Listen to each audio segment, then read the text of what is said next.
Hello बच्चों, कैसे हैं आप सब। तो एक बार फिर से हम आपके सामने आ गए एक नए वीडियो के साथ और एक नए लेक्चर के साथ। इसे कंटिन्यू हमारा क्लास चल रहा है बच्चों। और अभी तक हम लोगों ने जो टॉपिक कवर किए चैप्टर 3 में, Ohm's law, drift velocity, mobility, resistivity, conductance, ये सारे टॉपिक हमने कवर कर चुके हैं। Dependency of resistivity on temperature, relation between resistance and temperature, ये सभी पढ़ चुके हैं। ठीक है, तो उसी सीक्वेंस को आगे बढ़ाते हुए अब एक क्वेश्चन, जैसे कि लास्ट क्लास हम लोग क्वेश्चन कर रहे थे, तो उसी सीक्वेंस को आगे बढ़ाते हुए अगला क्वेश्चन हम लोग लेकर आए हैं। और इस क्वेश्चन में ये क्या कर रहा है कि the resistance of a conductor is 100 ohm. The resistance of a conductor is 100 ohm if length of the conductor increases 10% of initial length, then what will be new resistance of the conductor। कह रहा है कि एक conductor है जिसका resistance दिया हुआ है आपको 100 ओम है। अब कह रहा है कि इस कंडक्टर के लेंथ को 10% बढ़ाना है। कितना बढ़ाना है? 10%। तो पूछ रहा है कि उसके बाद उस कंडक्टर का रेजिस्टेंस क्या हो जाएगा। तो इसके लिए बिल्कुल हमारे पास फॉर्मूला क्या है, तो जो हम लोग फॉर्मूला पढ़े हैं वो है क्या, रेजिस्टेंस का R equal to rho L by क्या ए। ये हम लोग के पास क्या है, रेजिस्टेंस का फॉर्मूला है R equal to rho L by A. ठीक है, तो अब आपको ये देखिए वैल्यू दी रखी है कितनी, 100 ओम। ये आपको वैल्यू दी रखी है 100 ओम, राइट। ये क्या है, इनिशियल रेजिस्टेंस है। इसको बोले थे क्या, ये हो गया आपका इनिशियल रेजिस्टेंस हो गया। ठीक है, फिर से अगर हम लोग माने यहाँ पे तो फाइनल रेजिस्टेंस क्या होगा। अगर फाइनल रेजिस्टेंस की बात करें तो फाइनल रेजिस्टेंस हमारा क्या हो जाएगा, R dash equal to rho L dash by क्या, ए डैश। फाइनल रेजिस्टेंस क्या हो गया, R dash equal to rho L dash by A dash. अच्छा, अब यहाँ पे रेजिस्टिविटी तो सेम रहेगी, क्योंकि मैंने पहले बता चुका है कि नेचर का जो कंडक्टर का जो नेचर है वो चेंज नहीं हो रहा है। तो जब कंडक्टर का नेचर चेंज नहीं होगा तो रेजिस्टिविटी वही बनी रहेगी। हाँ, लेंथ और एरिया, अब देखिए लेंथ यहाँ पे दिया हुआ है कि लेंथ उसका 10% बढ़ रहा है। तो 10% बढ़ने का मतलब क्या हुआ, तो एक चीज ध्यान से देखिए, अगर हम लेंथ की बात करें तो लेंथ उसका 10% बढ़ गया, तो पहले तो एल रहा होगा और फिर उसका 10%, तो क्या निकालेंगे यहाँ पे, 10% ऑफ क्या, एल। पता है एल का 10% हो गया ये, तो लेंथ कितनी होगी, एल, अब प्लस इसको 10% में कन्वर्ट करेंगे तो 10 बाई क्या, 10/100 हो जाएगा यहाँ पे, राइट, इंटू एल। तो 1070 कटा, 1/10 को डिवाइड करेंगे, है ना, 1/10 को डिवाइड करेंगे तो कितना होगा, एल प्लस क्या, 0.1 एल। इन दोनों को अगर ऐड करेंगे तो 1.1 क्या हो जाएगा, एल, है ना। अगर आपको नहीं कैलकुलेशन करने आता है तो एल को कॉमन ले लो, यहाँ 1 हो गया, यहाँ पे 0.1, तो 1 प्लस 0.1 हो गया 1.1 एल। अच्छा, लेंथ अगर 1.1 एल हो गया तो जैसे आप सबको पता है कि एरिया हमारा क्या हो जाएगा, एरिया हमारा क्या हो जाएगा, इसी का क्या हो जाएगा, जितना गुना लेंथ बढ़ेगा उतना ही गुना एरिया क्या हो जाएगा आपका कम। जितना टाइम्स आपका लेंथ बढ़ेगा उतना ही टाइम्स आपका एरिया कम हो जाएगा। क्लियर है यहाँ तक। चलो, अब इस वैल्यू को हमको यहाँ पे पुट करना है, तो पुट करते हैं हम लोग। तो हो गया रो एल डैश की वैल्यू हो गई 1.1 L divided by A dash की वैल्यू हो गई ए अपॉन कितना, 1.1, राइट। तो जरा देखिए अब क्या हो जाएगा, आर डैश इक्वल टू, अभी 1.1 ऊपर चला गया तो 1.1 का यहाँ पे हो जाएगा स्क्वायर, है ना, रो बचा एल बचा ए बचा, तो रो एल बाई ए। ठीक, अब देखा जाए 1.1 का स्क्वायर होता है 121, तो 1.1 हो गया। और रो एल बाई ए, अब देखिए रो एल बाई ए की वैल्यू 100 दे रखी है, तो 100 से क्या कर देंगे, सीधे मल्टीप्लाइड कर देंगे, तो आपका जो रेजिस्टेंस आ जाएगा कितना आ जाएगा, 121 ओम। यानी अगर हम लोग लेंथ को 10% बढ़ाते हैं, अगर हम लोग लेंथ को क्या करते हैं 10% बढ़ाते हैं, तो हमारा रेजिस्टेंस 100 से कितना बढ़ जाएगा, 120। यानी कि हमारा जो रेजिस्टेंस है वो 21% बढ़ गया, 100 से 121 हो गया, तो कितना हो गया, 121% हमारा क्या होगा, रेजिस्टेंस बढ़ गया। ठीक है, इस क्वेश्चन को, वीडियो को पॉज करके क्वेश्चन को नोट कर लीजिए और हम लोग बढ़ते हैं अगले क्वेश्चन की ओर, राइट। ओके, देखो बेटा, हम लोग का अगला क्वेश्चन कह रहा है कि the resistance of the platinum wire of platinum resistance thermometer. देखिए, सबसे पहले समझते हैं कि प्लेटिनम रेजिस्टेंस थर्मोमीटर क्या होता है। यह एक तरह का इलेक्ट्रिकल डिवाइस है, एक तरह का डिवाइस है जो क्या करता है, टेम्परेचर मेजरमेंट करता है ना, कि किसी वायर का कितना डिग्री टेम्परेचर बढ़ाने पे कितना रेजिस्टेंस बढ़ेगा, ये कौन मेजर करेगा? Platinum wire resistance, platinum resistance thermometer काम करता है, राइट। तो कह रहा है कि the resistance of the platinum wire of platinum resistance thermometer at the ice point, ice point का मतलब क्या हो गया? 0 degree centigrade, right, is 5 ohm. तो आइस पॉइंट पे दे रखा है। And at steam point, steam point भी आपको पता है 100 डिग्री होता है, तो इस पार्ट 5.3 ओम। कह रहा है कि when the thermometer is inserted in a hot bath, जब थर्मोमीटर को किसी हॉट बाथ में डालते हैं तो the resistance of the platinum wire is 5.75 हो जाता है ना। तो प्लेटिनम वायर कितना? 5.795 ओम। तो कह रहा है calculate the temperature of the hot bath ना। तो आपको हॉट बाथ का टेम्परेचर क्या है ये बताना है। तो सबसे पहले चीज हम लोग को एक फार्मूला हम लोग पढ़े थे, relation between temperature and resistance, आप सबको याद होगा। वो फार्मूला हम लोग का क्या था? Relation between temperature and resistance, है ना। आर टी इक्वल टू क्या था? R naught 1 plus alpha T. ठीक है, देखिए यहाँ पे इस क्वेश्चन में हमको दो चीजें कैलकुलेट करनी पड़ेगी। ठीक है, वो दो चीजों में क्या है? सबसे पहले इस क्वेश्चन में हमको अल्फा नहीं पता है ना, तो इस क्वेश्चन में अल्फा निकाला जाएगा। उसके बाद टेम्परेचर भी आपसे पूछ रखा है यहाँ पे, तो टेम्परेचर हम लोग कैलकुलेट करेंगे। क्लियर? तो सबसे पहले क्वेश्चन में क्या क्या दे रखा है उसके बारे में हम लोग समझते हैं कि भाई क्वेश्चन में क्या क्या दे रखा है। तो क्वेश्चन में देखो, कह रहा है कि R0 पे, आइस पॉइंट पे रेजिस्टेंस है 5 ओम, यानी R0 पे रेजिस्टेंस आपका क्या है? 5 ओम। R0 पे रेजिस्टेंस 5 ओम है। और कह रहा है स्टीम पॉइंट, स्टीम पॉइंट का मतलब हो गया कितना? 100 डिग्री पे, 100 डिग्री पे इन्होंने 5.23 ओम दे रखा है, राइट। और उसके बाद पूछा है कि कितना टेम्परेचर होगा कि उसका रेजिस्टेंस इतना हो जाएगा, यानी RT की वैल्यू भी आपको दी रखी है कितनी? 5.795 ओम, है ना। हम लोग थोड़ा सा अप्रोक्सीमेशन कर सकते हैं, इसको हम लोग अप्रोक्सीमेट कितना ले लें? 5.2 ओम मान सकते हैं। इसको अप्रोक्सीमेट कितना मान लें? 5.8 मान सकते हैं ना। अप्रोक्सीमेशन करने से देखिए आंसर पे कोई बहुत ज़्यादा फर्क नहीं पड़ेगा, हाँ, लेकिन आपका कैलकुलेशन थोड़ा सा आसान हो जाएगा। तो उसी कैलकुलेशन को आसान बनाने के लिए हम ऐसा कर सकते हैं, आप एग्जाम में ऐसा कर सकते हैं। ठीक है, कोई इशू नहीं है। अच्छा, तो सबसे पहले क्या करेंगे हम लोग? अल्फा कैलकुलेट करते हैं। तो यूजिंग इस इक्वेशन को पहले यूज करते हैं, using R T equal to R0 1 plus alpha T. R T मतलब अभी हमको इसके लिए सिर्फ यूज करना है ना, तो आर टी मतलब R100, R0 1 प्लस अल्फा और टी की वैल्यू यहाँ पे 100 हो गई, राइट। अब R100 की वैल्यू आपको दे रखा है 5.2, तो 5.2 हो गया। R0 भी देखो 5 दे रखा है हमको, हो गया 1 प्लस 100 वाट अल्फा। क्लियर यहाँ तक? 1 प्लस 100 अल्फा। अच्छा, इस 5 को लाकर यहाँ डिवाइड कर दें अगर हम लोग, अगर इस 5 को लाकर यहाँ डिवाइड करें तो 5.2 डिवाइडेड बाई क्या? 5 इक्वल टू कितना हो जाएगा? यहाँ बच गया 1 प्लस 100 क्या? अल्फा।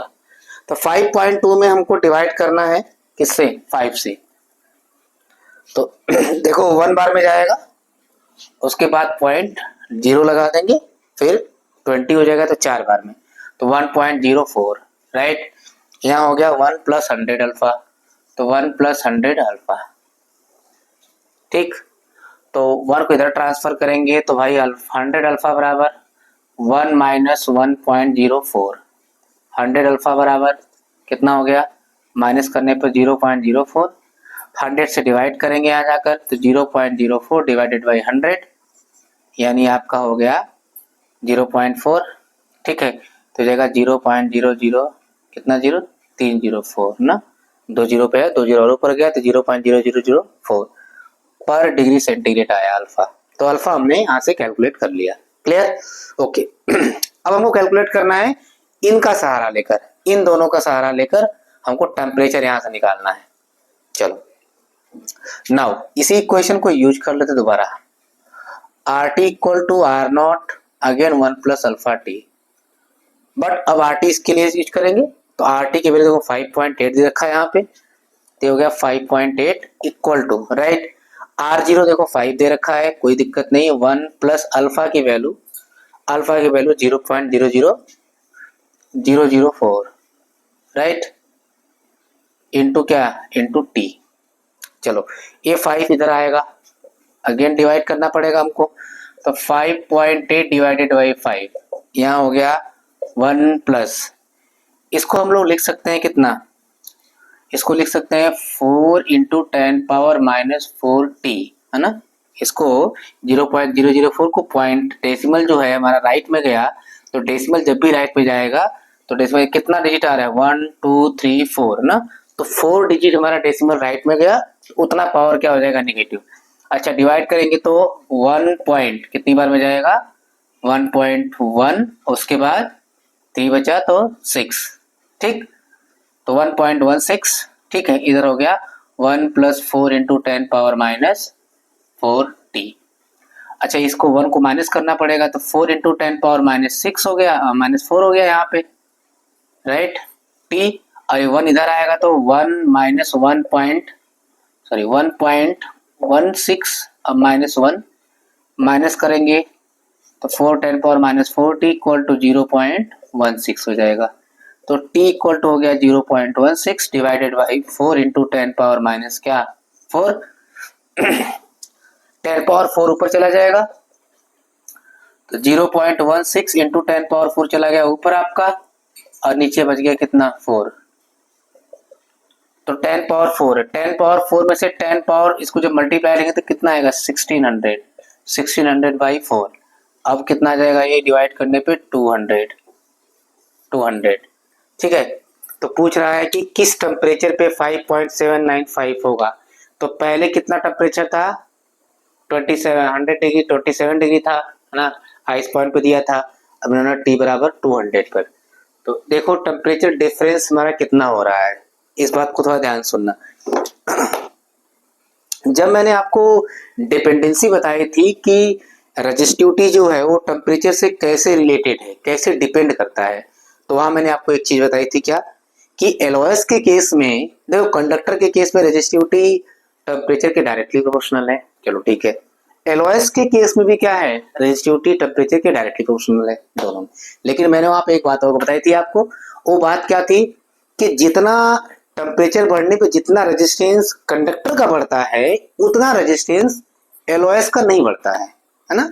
एलओएस का रेजिस्टेंस बहुत ज्यादा टेम्परेचर डिफरेंस होगा, थोड़ा बहुत वेरी करता है। अब प्लेटिनम जो है एक तरह का क्या है, एलओएस है। प्लेटिनम क्या है, एक तरह का एलओएस है। तो इसीलिए आप देखेंगे कि 0 डिग्री पर, ध्यान से देखिए इसको, 0 डिग्री पर सेंटीग्रेड पर उन्होंने 5 ओम दिया है। फिर टेम्परेचर 0 से 100 हुआ, टेम्परेचर 0 से 100 हुआ, तो देखो टेम्परेचर हमारा रेजिस्टेंस कितना चेंज हुआ, 5 से बढ़कर कितना हुआ 5.23, यानी कि 0.23 का केवल अंतर आ रहा है 100 डिग्री पर। थोड़ा सा और बढ़ाएं, अब टी हमारा जो है 200 आया है, तो देखो यहाँ जब 100 से 200 हो रहा है मतलब 100 डिग्री और बढ़ा, तो 5 पॉइंट करीब 8 हुआ थी। अगर ध्यान से देखेंगे तो लगभग 0.6 का अंतर पड़ रहा है ना। तो ये होता है एलओएस का। एलओएस बहुत कमाल की चीज है, जितने भी टंगस्टन है, जितने भी फिलामेंट हम लोग यूज कर रहे हैं बल्ब में, सब एलओएस के बने होते हैं, ठीक है। वाटर हीटर से लेकर, है ना, वाटर हीटर आप देखे होंगे, जो हम लोग रूम हीटर यूज करते हैं वहां पे जो ये सब क्या, ये सब हम लोग क्या एलओएस के मिक्स से बनाते हैं। एलओएस क्या है, एक तरह का मेटल और नॉन मेटल का कॉम्बिनेशन, राइट, ओके। बच्चों हम लोग का अगला क्वेश्चन देखिए क्या कह रहा है, बहुत ही कमाल का क्वेश्चन, और ऐसे क्वेश्चन बोर्ड में अक्सर पूछे जाते हैं। देखिए इस तरह क्वेश्चन कम से कम बोर्ड में आपसे 3 नंबर पूछेगा, और इस तरह क्वेश्चन देख के अक्सर स्टूडेंट क्या होते हैं, डर जाते हैं, भाई ये कैसा क्वेश्चन आ गया, मतलब आपके थ्योरी को भी क्या करता है, मैनिपुलेट कर रहा है ऐसा क्वेश्चन, है ना। तो मैक्सिमम लोग 90% बच्चे क्या करते हैं, ऐसे क्वेश्चन को स्किप कर जाते हैं। वही करते हैं जिनकी वेल प्रैक्टिस रहती है, जो पहले से क्या होते हैं, पढ़े रहते हैं। हालांकि क्वेश्चन में कोई दम नहीं है, क्वेश्चन तो बहुत आसान है। जो पिछला क्वेश्चन कराए थे उसी को इन्होंने क्या किया है, वेरिएबल फॉर्म में बस दे दिया है। जो पिछला क्वेश्चन हम लोग किए हैं ना, उसी क्वेश्चन क्या किया उन्होंने, वेरिएबल फॉर्म बना दिया है। तो देखिए ध्यान से, क्या है कि the resistance of a conductor at 0 degree centigrade is what 100, R naught दिया हुआ है। किसी कंडक्टर का टेम्परेचर है ना 0 डिग्री सेंटीग्रेड, उसका रेजिस्टेंस कितना दिया हुआ है, R0 दिया हुआ है। 0 डिग्री पर रेजिस्टेंस पर उसका टेम्परेचर, उसका रेजिस्टेंस R0 दिया हुआ है ना, और 100 डिग्री पर उन्होंने देख रखा है R100, राइट। फिर I show that resistance of the conductor at T degree centigrade इतना है, ये आपको शो करना है। तो मुश्किल बात देखो बिल्कुल नहीं है। हम लोग क्या करेंगे, इसमें पहले टी निकालना है, तो टी निकालने से पहले सबसे पहले क्या करेंगे, हम अल्फा कैलकुलेट करेंगे। तो बेटा अल्फा निकालेंगे, ध्यान देना अल्फा इसमें नहीं दिया है, तो हम लोग यूज करते हैं किसके लिए, R T equal to R0 1 plus alpha T. बेटा हम लोग पहले 100 के लिए कैलकुलेट करते तभी अल्फा की वैल्यू आएगी। आर 100 यहाँ हो गया equal to R zero 1 plus T की वैल्यू 100 हो गई, यहाँ अल्फा हो गया, राइट। तो बस अल्फा यहाँ से निकालते हैं, तो आर 100 डिवाइडेड बाई यहाँ तक आकर डिवाइड करिए, राइट। ये हो गया 1 प्लस 100 क्या अल्फा। बेटा 1 को भी ट्रांसफर करेंगे तो 100 अल्फा बराबर कितना हो गया, आर 100 बाई क्या आर जीरो माइनस 1 चला गया उधर। थोड़ा सा इसको सॉल्व करते हैं तो 100 अल्फा बराबर हो जाएगा आर 100, इसको मल्टीप्लाइड करेंगे, इसमें एलसीएम ले ले, ठीक है, बाई क्या आर जीरो। तो यहां से बेटा हम लोग का अल्फा कितना हो गया, आर 100 माइनस क्या R zero divided by R naught into क्या 100, कि 100 भी आकर डिवाइड होगा वहां पे नीचे, ठीक है। लेट्स ये हम लोग अल्फा वैल्यू है, मान लीजिए क्वेश्चन नंबर क्या हो गया ये फर्स्ट। नाउ अगेन यूजिंग, फिर से इसको यूज करेंगे हम लोग, यही जो यूज किए थे यहाँ पे, ठीक है। आर टी इक्वल टू, ठीक है, R T equal to R naught 1 plus alpha T. हमको अल्फा की वैल्यू यहाँ यूज करनी है, हमको आर टी पता ही है, आर टी पे निकालना, देखो इक्वेशन में आर टी दिया हुआ है, बस इक्वेशन में अल्फा नहीं तो अल्फा को एलिमिनेट करेंगे यहाँ से। तो R T equal to R naught, चलो हम लोग क्या करते हैं आर नॉट को पहले यहाँ के लाकर डिवाइड कर देते हैं यहाँ से, तो जाएगा आर टी डिवाइडेड बाई क्या हो गया आर नॉट, राइट। यहाँ हो गया 1 प्लस अल्फा टी, राइट। अच्छा 1 को भी ट्रांसफर कर देते हैं यहाँ पे, तो alpha T equal to R T by R zero minus 1 हो गया, राइट। तो हमको टी निकालना है, तो एक काम करते हैं इसको थोड़ा सा और सॉल्व करते हैं यहाँ पे, तो R T minus R zero multiplied कर दिया यहाँ पे डिवाइडेड बाई क्या आर जीरो, राइट। थोड़ा सा इसको और ले चलते हैं आगे यहाँ पे, राइट। अब यहाँ पे अल्फा की वैल्यू रखते हैं, तो अल्फा की वैल्यू देखो निकाले हैं R 100 minus R zero divided by R zero into 100 into यहाँ टी हो गया, ये एक साथ हो गया, इधर हो गया कितना R T minus R zero divided by R zero. एक हमारे लिए चीज आसान होगी कि आर जीरो से आर जीरो यहाँ पे खत्म हो गया, राइट। टी निकालना है, तो बेटा टी निकालना है तो इसको कहाँ भेजें, नीचे भेज दें, इसको ऊपर भेज दें, तो हमारे पास देखो बचा क्या R 100 minus R zero divided by 100 बचा ये इंटू टी, इधर हो गया R T minus R zero, ये बच गया, राइट। तो जब बेटा टी निकालेंगे तो ये ऊपर जाएगा मल्टीप्लाइड में होगा, है ना, ये ऊपर जाएगा, कहाँ जाएगा मल्टीप्लाइड में हो जाएगा ना, तो R T minus R zero, ठीक है, ये ऊपर गया 100 में मल्टीप्लाइड हुआ, है ना, ये 100 से क्या हुआ मल्टीप्लाइड डिवाइडेड बाई ये नीचे आया आर 100 माइनस क्या आर जीरो, देखो वही दिया ना, सेम क्वेश्चन सेम चीज, R T minus R zero into 100 divided by R 100 minus R zero. देखिए कितने क्वेश्चन, सिर्फ और सिर्फ इस क्वेश्चन में क्या था कैलकुलेशन था, इस क्वेश्चन में क्या था केवल कैलकुलेशन था, ऐसा कोई कॉम्प्लिकेशन इस क्वेश्चन में था ही नहीं। बस जो पिछला क्वेश्चन दिया इन्होंने उसी क्वेश्चन को क्या किया उन्होंने इस तरीके से दे दिया कि आप इसको क्या करो झेलते रहो झेलते रहो झेलते रहो, ठीक है। ओके अगला क्वेश्चन दे रहा हूं, आपको लगाना है, ठीक है ना, अगला क्वेश्चन आपको लगाना है, ठीक है, तैयार है, ओके ओके। तो बेटा एक क्वेश्चन आपके लिए है, वो है प्रैक्टिस क्वेश्चन कह रहा है, यहाँ पे थोड़ी सी मिस्टेक हो गई है। क्वेश्चन में कह रहा है कि at room temperature 27 degree centigrade the resistance of a heating element is 100 ohm, what is the temperature of the element if the resistance is found to be 137 ohm, given that the temperature coefficient of the material of the resistor is 1.35 into 10 power minus 4 per degree centigrade, ठीक है। इस question का answer आप लोग comment में जरूर करें, जैसा पिछला क्वेश्चन कराया था बिल्कुल उसी बेस पे है, इस क्वेश्चन को जरूर आंसर करें तभी आपकी तैयारी अच्छी हो पाएगी, ठीक है ना। जाते जाते एक कलाम साहब की एक बहुत अच्छी लाइन मुझे याद आ गई, वो मैं आपको सुनाना चाहता हूँ। तो कलाम साहब जो कि इतने बड़े साइंटिस्ट हैं, इंडिया के राष्ट्रपति भी रहे, तो उन्होंने एक बात कही थी कि ख्वाब वो नहीं जो इंसान सोकर देखता है ना, ख्वाब वो नहीं जो इंसान सोकर देखता है, ख्वाब वो होता है जो इंसान को सोने नहीं देता है। ख्वाब वो होता है जो इंसान को सोने नहीं देता है। तो भैया जागती आंखों से सपने देखना छोड़ो, सॉरी, सोती आंखों से सपने देखना छोड़ो, जाग कर सपना देखो, जागती आंखों से सपना देखो, ठीक है ना। तो चलते हैं, मिलते हैं इसी के साथ अगले वीडियो में, अगले लेक्चर में। तब तक के लिए thank you so much, take care, bye bye.